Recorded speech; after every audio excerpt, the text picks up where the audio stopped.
अरे वाह चंचल, आज तुम्हारा मायके आना कैसे हुआ? तुम तो आजकल बड़ी व्यस्त रहती होंगी। भाभी बता रही थी तुमने अपना ब्यूटी पार्लर खोला है। भाई बड़ी हिम्मत चाहिए जो ससुराल में अपना दबदबा बना सके। उसके पड़ोस में रहने वाली बचपन की सहेली मेघा ने हंसकर कहा तो चंचल चेहरे पर मुस्कान के भाव लाते हुए बोली, ऐसा सब देखने में लगता है मगर सच्चाई तो 100 तालों में बंद होती है। अरे क्या हुआ, कोई परेशानी है? मुझे बता। नहीं यार, आज नहीं, आज थोड़ा जल्दी में हूँ। अरे दोस्त, जल्दी तो जीवन भर ही रहेगा, थोड़ा रुक कर मुझे भी बता कैसा चल रहा है तेरा धंधा पानी। मेघा चंचल की बचपन की सहेली है। चंचल के पापा ने अच्छा रिश्ता देख उसकी शादी कर दी। वहीं मेघा अभी पोस्ट ग्रेजुएशन कर रही है, साथ में संविदा शिक्षक की तैयारी भी। चंचल का भी बड़ा मन था आगे पढ़ने का, लेकिन पापा ने ग्रेजुएशन के बाद ही उसके हाथ पीले कर दिए। मगर चंचल ने कई तरह के कोर्स कर रखे थे, सिलाई, कढ़ाई, मेहंदी, पेंटिंग, जिसमें ब्यूटी पार्लर का काम उसे सबसे अधिक प्रिय था। ससुराल की रंगीन दुनिया जल्द ही हकीकत के धरातल पर आकर गिर पड़ी। पैसे रुपये वाला खानदान बहुओं को एक एक रुपये के लिए तरसाता है। पति से मांगा पैसा भी भीख नजर आता था।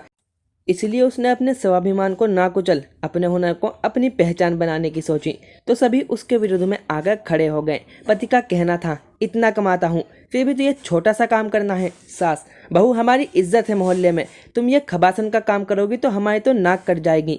वहीं ननंद और जेठानी भी कहाँ पीछे रहने वाली थी। कितना भी हाई फाई नाम रखो, beauty parlour, beauty salon, makeup studio, बोला तो तुम्हें नाई मालिश वाली ही जाएगा। यूँ हमारे घर का नाम बदनाम ना करो। हमारे घर की बहू बेटियाँ काम धंधे नहीं क्या करती, वो तो राज रानियाँ हैं, राज किया करती हैं।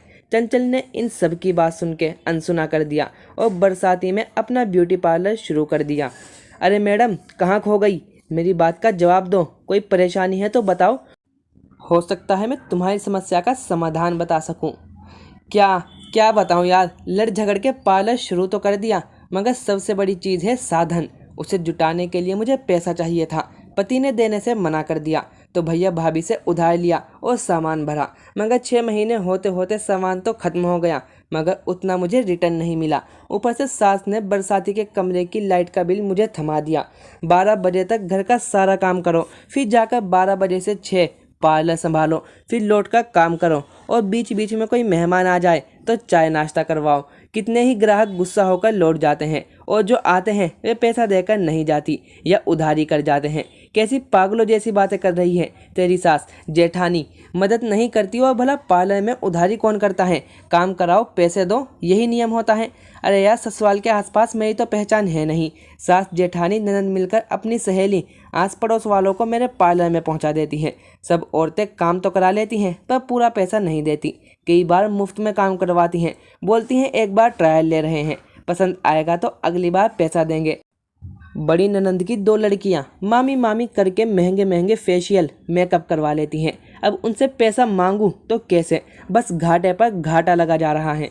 और जो बाहर के लोग आते हैं वे भी मांगे पैसे से आधे देकर जाते हैं, कहते हैं काम इतना अच्छा भी नहीं।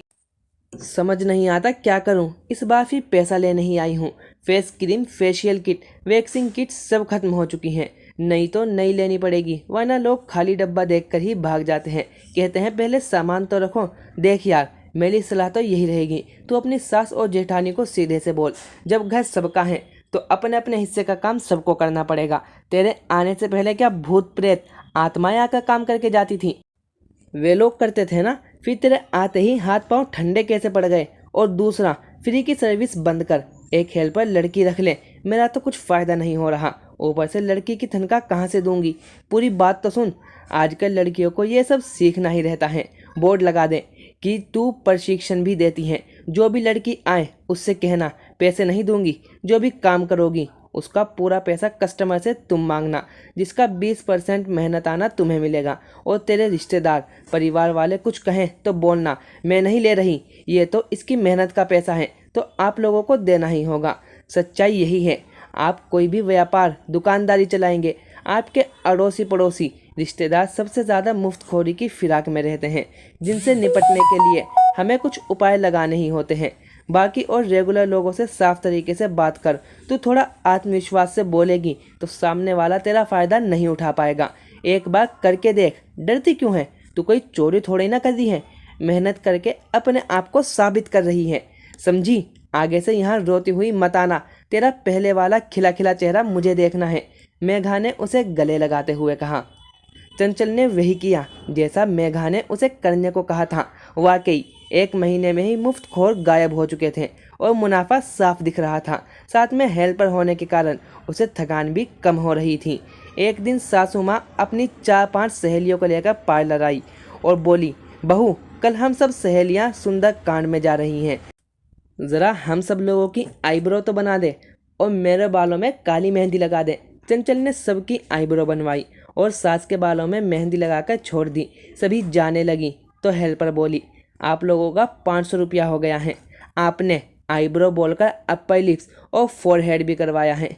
अरे सुषमा, तू तो कह रही थी सब फ्री में हो जाएगा, बहू है अपनी। आंटी जी मैं फ्री में कर देती, लेकिन इस बेचारी बच्ची पर तो दया खाइए। इसकी मेहनत का मेहनताना तो आपको देना ही पड़ेगा। सभी औरतें मुंह बनाकर अपने परस से पैसे निकालकर लड़की को पकड़ा चली जाती हैं। इस बात पर सुषमा जी गुस्से से लाल पीली हो जाती हैं। तुम्हें शर्म नहीं आई? मेरी 4 सहेलियों के सामने मेरी नाक कटवा दी। तुम हमारा एहसान मानो बहू, जो हम तुम्हें छोटा मोटा काम करने दे रहे हैं, वरना हमारे खानदान में तो ऐसा कोई करने की सोच भी नहीं सकता। ऊपर से तुम हमें अकड़ दिखा रही हो। माँ जी मैं अकड़ नहीं दिखा रही, अपनी बात कह रही हूँ। मैं भी इस घर का हिस्सा हूँ, आखिर इसमें एहसान कैसा? आप ही बताइए। अगर मैं अपने काम करने के पैसे नहीं लूँगी तो बिजली का बिल, आजकल तो आप मुझसे खर्चा अलग मांगती हैं, और इस लड़की का मेहनताना कैसे दूंगी? अगर मुझे यहाँ समाज सेवा ही करनी है, सबको फ्री की सेवा देनी है, तो फिर मुझसे बिजली का बिल क्यों लिया जाता है? क्या मुझे एक कमरे की एक बत्ती कनेक्शन के लिए पैसे देने होते हैं? ये बात किसी को पता चलेगी तब आपके खानदान की बदनामी नहीं होगी।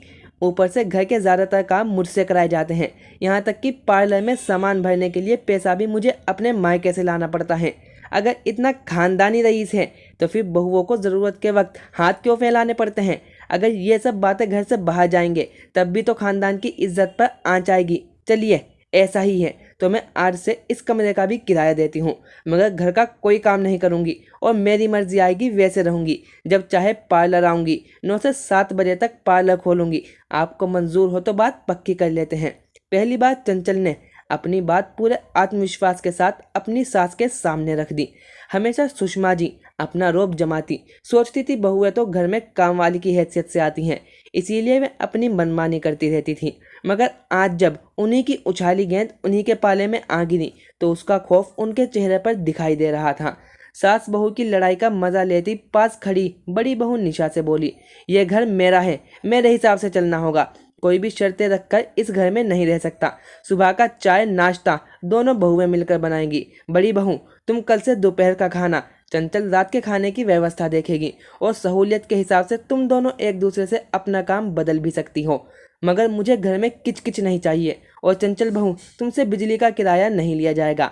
और आज के बाद मैं अपनी सहेलियों से भी कह दूंगी, काम कराना है तो पैसे देने पड़ेंगे, क्योंकि वे पूरी मेहनत करती हैं। हम मुफ्तखोरी नहीं कर सकते। जिसे आना है आए, नहीं आना ना आए। इसके आगे मुझे किसी के मुंह से एक शब्द नहीं सुनना, उंगली दिखाते हुए सुषमा जी बोली और चुपचाप अपने काम पर लग गई।